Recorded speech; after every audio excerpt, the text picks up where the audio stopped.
नमस्कार, मैं हूं रवीक्षा शर्मा और आप देख रहे हैं नव बिहार 24 न्यूज। चलिए आगे बढ़ेंगे आज की मुख्य खबर में। देखिए, चौथा चरण हमारे कार्यकर्ता दर्शन सह संवाद कार्यक्रम का चल रहा है और जितने भी सीमांचल के इलाके हैं, कोसी के जिले हैं, हर जगह हम लोग जाकर के अपने जो ग्राउंड ग्रास रूट पे ग्राउंड पे जो हमारे वर्कर हैं, चाहे बूथ स्तर के हों, पंचायत स्तर के हों, जिला स्तर के हों, प्रखंड स्तर के हों, जिला स्तर के हों, सभी कार्यकर्ताओं से हमारा संवाद चल रहा है। पार्टी को संगठनात्मक तौर पे कैसे मजबूत किया जाए, उसका विस्तार कैसे किया जाए और जो सलाह हमारे कार्यकर्ता देना चाहते हैं या उनके ब्लॉक में, उनके विधानसभा में जो समस्याएं हैं, उससे ये लोग अवगत कराते हैं। इसी क्रम में जो फीडबैक के अनुसार हम लोगों ने जो है घोषणा भी की है, क्योंकि लोग भी जानना चाहते हैं कि क्या विजन है, क्या रोड मैप है। अगर आपको मौका मिलेगा तो लोग इच्छुक रहते हैं जानने के लिए।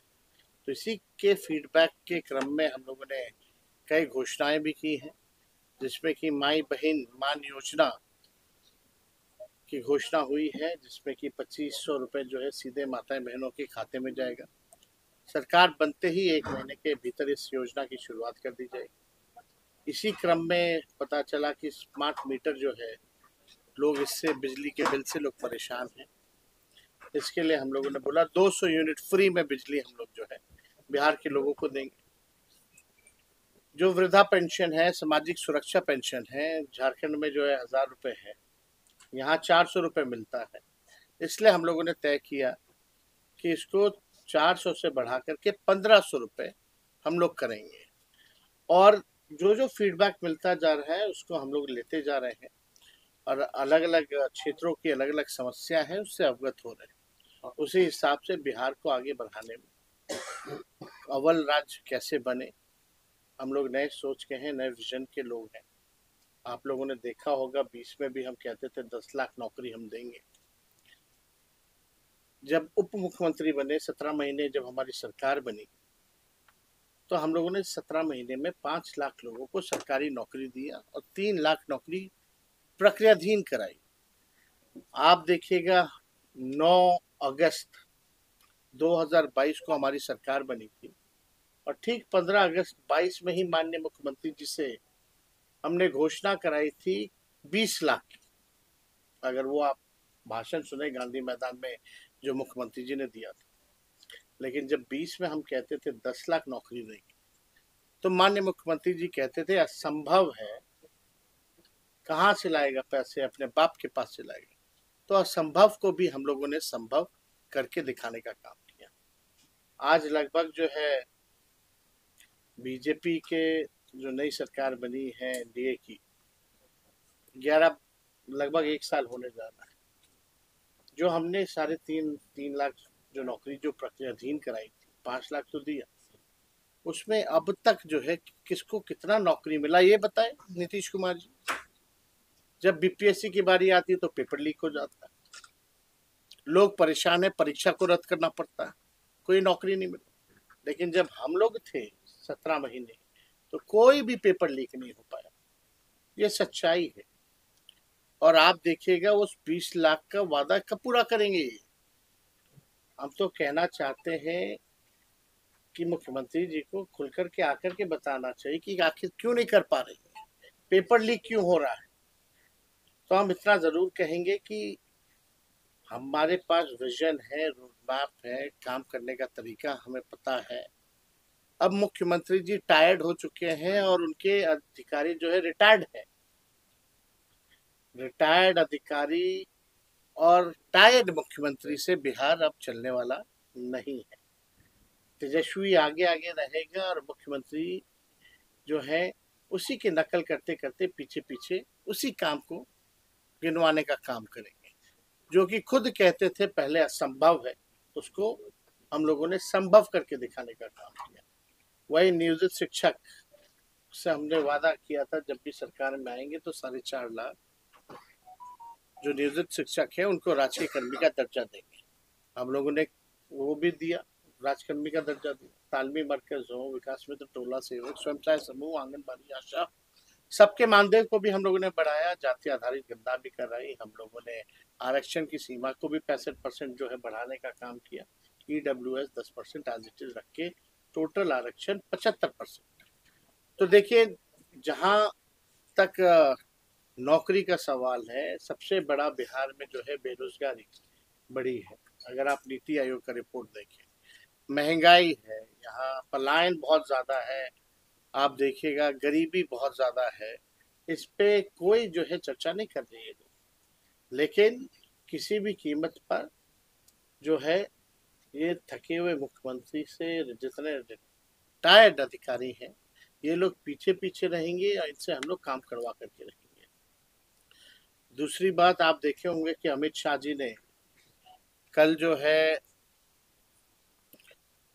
बाबा साहब अम्बेडकर को लेकर के जो राज्यसभा में, पार्लियामेंट में उन्होंने बोला, इसकी हम घोर निंदा करते हैं।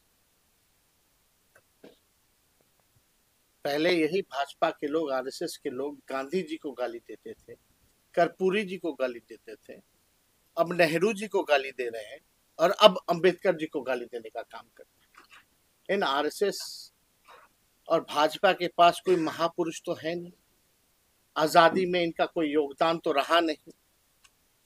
केवल नफरत फैलाना, भाई को भाई से लड़ाना, यही काम में लगे रहते हैं लोग। अब चाहते हैं जो महापुरुष हैं उनके नाम को जो है बदनाम किया जाए।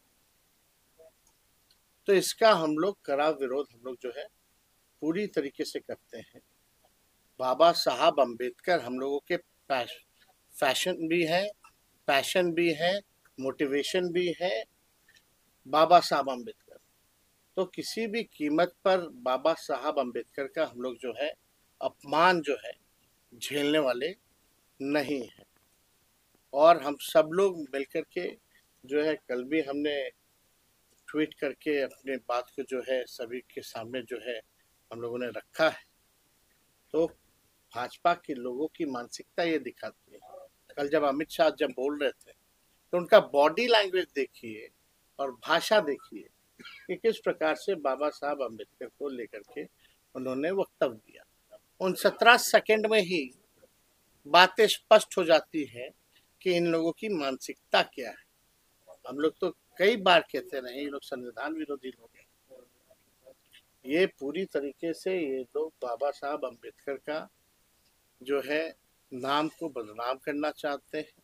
जैसे कि इन लोगों की कोशिश रही है पूर्व में, गांधी जी हो, कर्पूरी जी हो, नेहरू जी हो, इनको नाम को बदनाम करने की। तो हम लोग यहाँ आज अररिया आए और यहाँ संवाद होगा लोगों से, और मुझे पूरा भरोसा है कि जो कमी होगी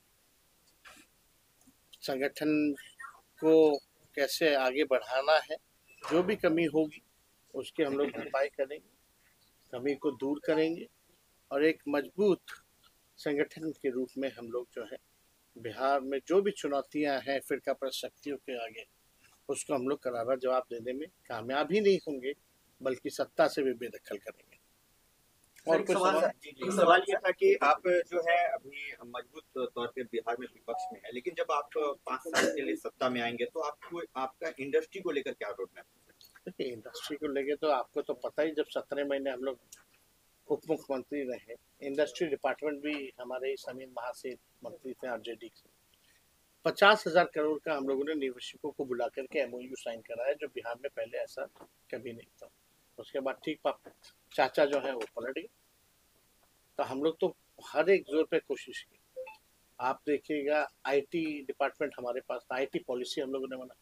स्पोर्ट्स डिपार्टमेंट हम लोगों के पास था, स्पोर्ट्स पॉलिसी हम लोगों ने बनाई। आप देखिएगा टूरिज्म मेरे पास ही था, टूरिज्म पॉलिसी हम लोगों ने बनाई। 20 साल से इन लोगों को पता ही नहीं था कि नौकरी भी देना है, पॉलिसीज भी बनानी है। IT पॉलिसी से लेके टूरिज्म पॉलिसी, स्पोर्ट्स पॉलिसी तो ऐसी बनी है कि जो देश के लिए, बिहार के लिए मेडल जो जीत के ला रहे हैं, उनको भी हम लोगों ने DSP रैंक तक का जो है हम लोगों ने नौकरी का प्रावधान ही नहीं किया, बल्कि ऐसे 73 खिलाड़ियों को हम लोगों ने अपने हाथों से नियुक्ति पत्र वितरण किया। तो जो पढ़ा लिखा उसको भी नौकरी, जो खेला, जो मेडल लाया उसको भी हम लोगों ने नौकरी देने का काम किया। और खास तौर पे जो सीमांचल का जो इलाका है, गरीब इलाका है, हमेशा से जो है यहाँ की मौजूदा सरकार ने जो है नेग्लेक्ट करने का काम किया है। अभी पिछले बार ही जब बाढ़ आई थी तो केंद्र सरकार ने क्या मदद की? कहते हैं डबल इंजन की सरकार है, लेकिन कोई पैकेज अगर दिया हो बाढ़ को लेकर के या सीमांचल के विकास को लेकर के, तो उन्होंने कुछ भी नहीं करा। ये हम लोगों के एजेंडे में ये भी है कि सीमांचल के विकास के लिए जब हम लोगों की सरकार बनेगी तो एक डेवलपमेंट अथॉरिटी का हम लोग जो है गठन करेंगे, ताकि सीमांचल के विकास और प्रगति में गति बढ़े, यहाँ के लोग तरक्की करें और सीमांचल का इलाका जो है आगे बढ़े। क्योंकि इस एरिया से ज़्यादातर हम लोग देखते भी हैं पलायन भी बहुत ज़्यादा, गरीबी है, बेरोजगारी है।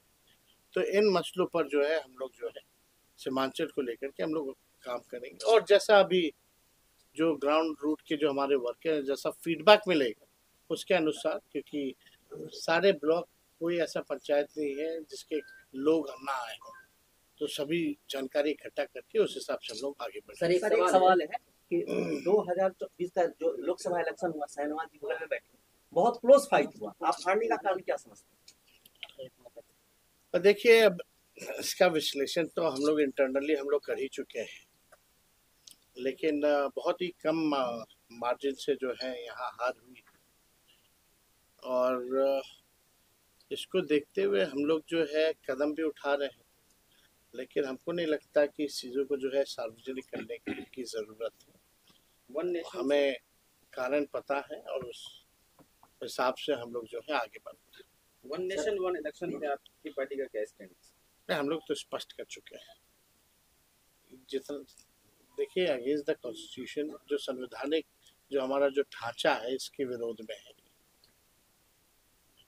और कहीं से भी जो है ये भाजपा के लोग जो है अभी बात कर रहे हैं वन नेशन वन इलेक्शन, कल बात करेंगे वन नेशन वन पार्टी, परसों बात करेंगे वन नेशन वन लीडर।